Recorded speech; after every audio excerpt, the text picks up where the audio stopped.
Day specials are always very important to us, and thank you to all the brave servicemen and women, especially at Fort Irwin, who have joined us today out in California. And guys, you know, we always like to get all our soldiers involved, so we're going to send it out to the desert right now for the first debate question.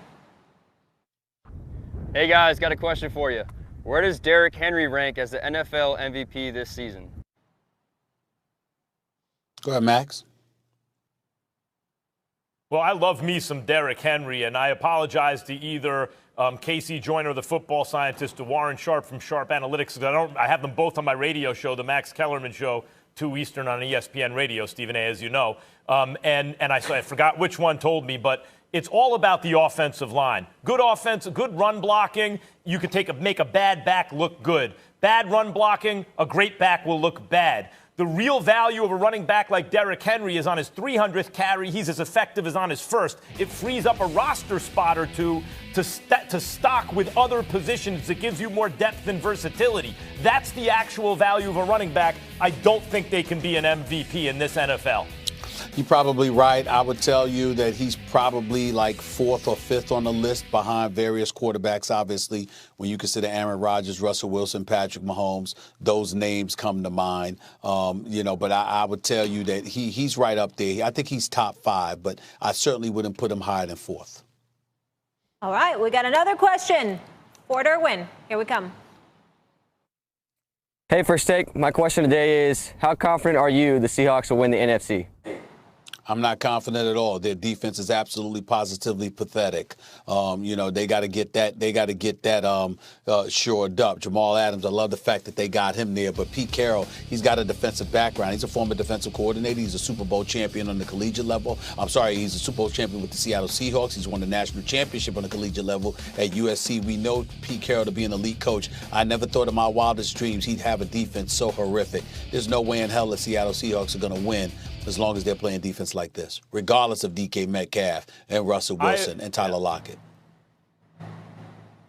I agree, although I think that Jamal Adams' disappointing season, Stephen A., has to do with injury and then rustiness. And injury. I think that was the tipping point for me. When they got Jamal Adams, I switched my preseason pick Saints to Seahawks. Their defense has been horrendous. Russell Wilson can't be asked to win a shootout every single week and wind up winning the Super Bowl like that. But I do think Jamal Adams' play will improve as the season goes on, and that may be a tipping point on that defense to just keep them respectable enough to get them over the hump. That said, at this moment, I do not have a lot of confidence they get out of the NFC.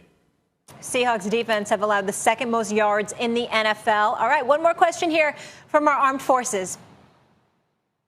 Hey, First Take, question for you. What should the Pats do with Cam Newton after his one-year contract?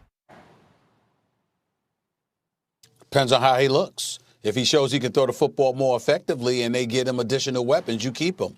If not, you let him go and you just rebuild and retool. That's what you have to do.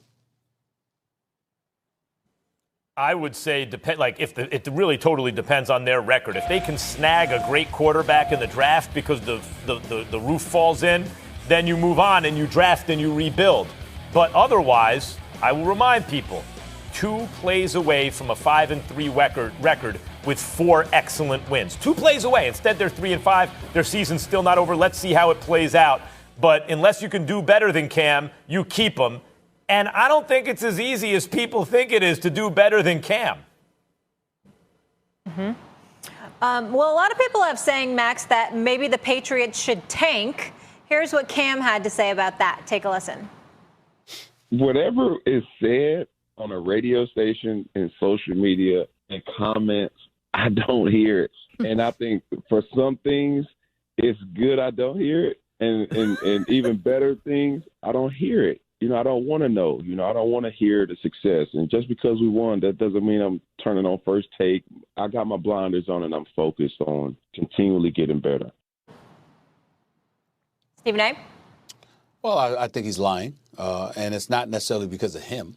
I think he's lying because all these guys have dudes in their inner circles that tell them something they heard us say.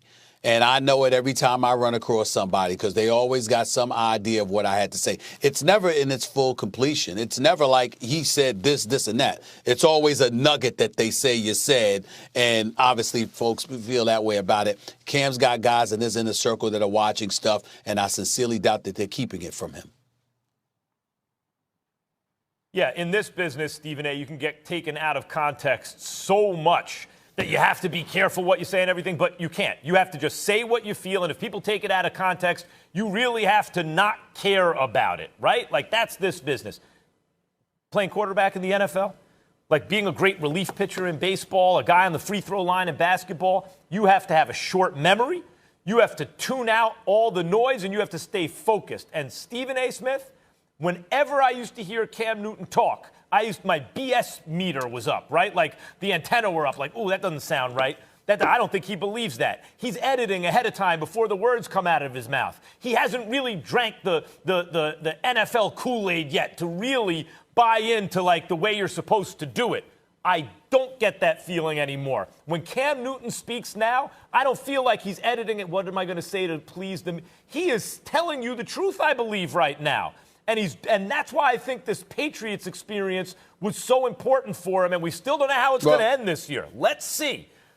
He sounds accountable to me from day one on this team. I'm not accusing him. I'm not accusing him of being deceitful about not caring. I do believe that he's grown up and he can brush stuff off his shoulders in ways that was a struggle for him to do when he was younger. What I'm addressing in terms of its lack of veracity or whatever the case may be is when he's saying he doesn't hear it. I'm telling you that all of these guys got folks around them who hear something and they make sure to tell the player. That's how it works in this day and age. That's all I meant by that. Sure, of course. There's no way he didn't hear anything. No question. You know, I might not care, but there's no way he didn't hear. Yeah, I get what you're saying. Maybe he's trying to follow the Patriot way and ignore the noise there, but it's nearly impossible with phones and social media and all those things. Real quickly, guys, we asked earlier at the top of the show, I asked you, should the Cowboys consider drafting a quarterback? They would potentially have the third pick right now. We asked everyone at home. 51% said absolutely not. Stephen A., I know it would be cheaper to draft a quarterback, but you don't think it would be the right choice. I'm aspiring for the Dallas Cowboys to do anything that they can to elevate the hope for the fans before they plummet. See, I don't like it right now where they just, everybody knows they stink. They know they're not going anywhere. I mean, it's not even fun going at the Dallas Cowboys right now, the fans, that is. I feel sorry for them. I want their hopes up where they stick out their chests and they become emboldened and they start proclaiming how they're going to win a Super Bowl, and then they plummet.